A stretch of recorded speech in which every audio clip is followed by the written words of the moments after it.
고지혈증, 혈압, 당뇨에 대한 모든 것을 알려드립니다. 안녕하세요. 고혈당 약사입니다.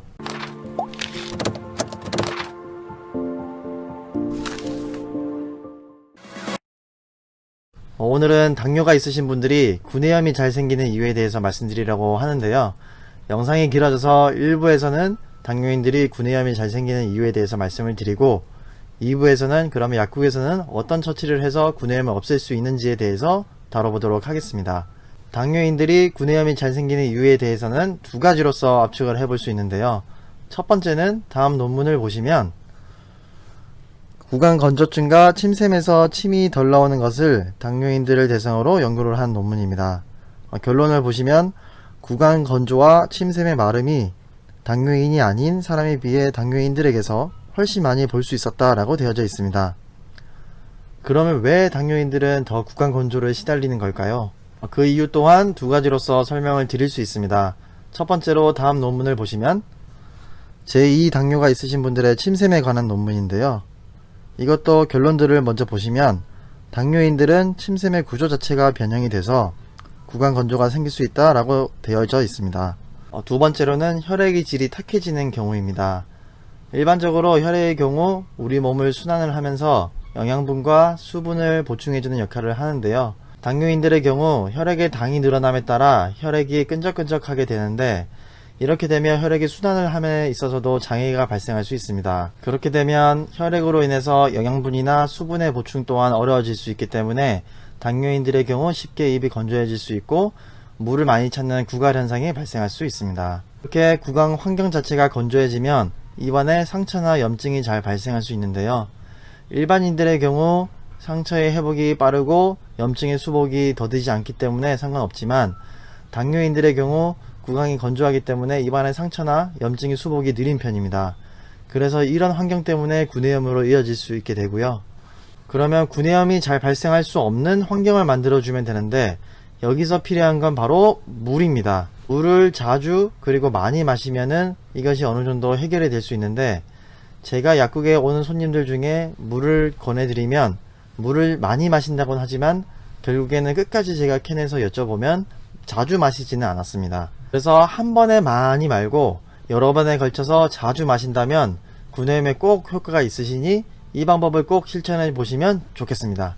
그리고 설탕이나 당분이 들어간 음료나 산성을 띠는 음료의 경우 당장의 청량감을 해결해 줄지는 모르겠지만 장기적으로 봤을 때는 구강 환경을 더 악화시킬 수 있기 때문에 물로써 구강 환경을 개선시키는 것을 권해드립니다. 이제 당뇨인들이 구내염이 생기는 이유 두 번째를 보시면 바로 비타민 B군과 관련이 있는데요. 당뇨인들의 경우 비타민 B1이 몸 밖으로 빠르게 배출되는 특징이 있습니다.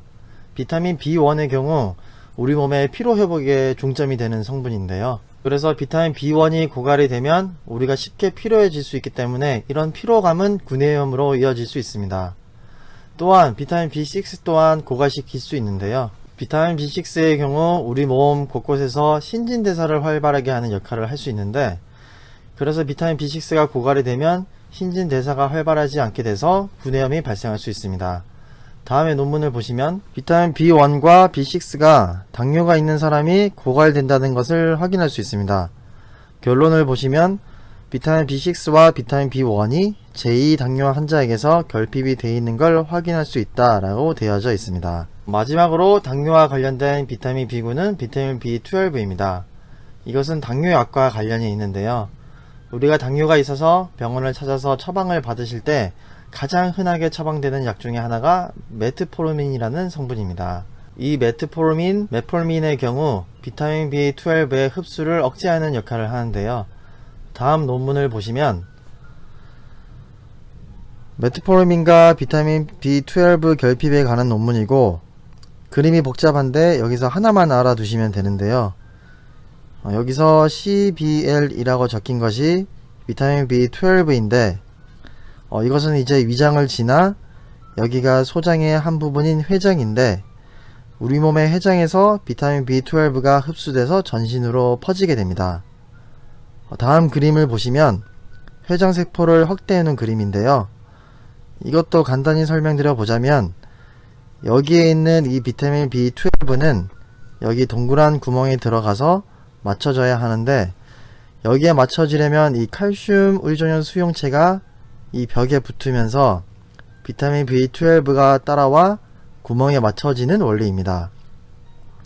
그러나 메트포르민이 흡수가 되면서 회장세포의 수용체가 양이온화가 돼서 이 칼슘 의존형 수용체의 경우도 양이온을 띠기 때문에 이 양이온끼리는 서로 밀어내는 현상이 있기 때문에 이 벽에 붙지 못하게 되고 결국 비타민 B12 또한 흡수가 안 되게 됩니다.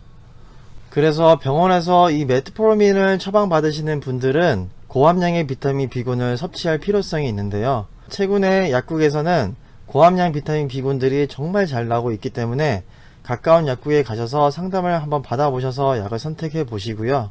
당뇨인들의 경우 이러한 비타민 B군들은 필수이기 때문에 꼭 상담하셔서 구매하시길 권해드립니다. 영상 잘 보셨나요? 구내염이 생기는 이유에 대해서 자세히 들여다보았고요. 어찌됐든 원인을 완벽하게 제거는 하지 못하기 때문에 이 구내염이 다시 발생을 할 수 있는데, 그래서 약국에서 구할 수 있는 구내염 처치법과 그럼 복용할 수 있는 약들은 어떤 것들이 있는지에 대해서 다음 편에서 자세히 알아보도록 하겠습니다. 감사합니다.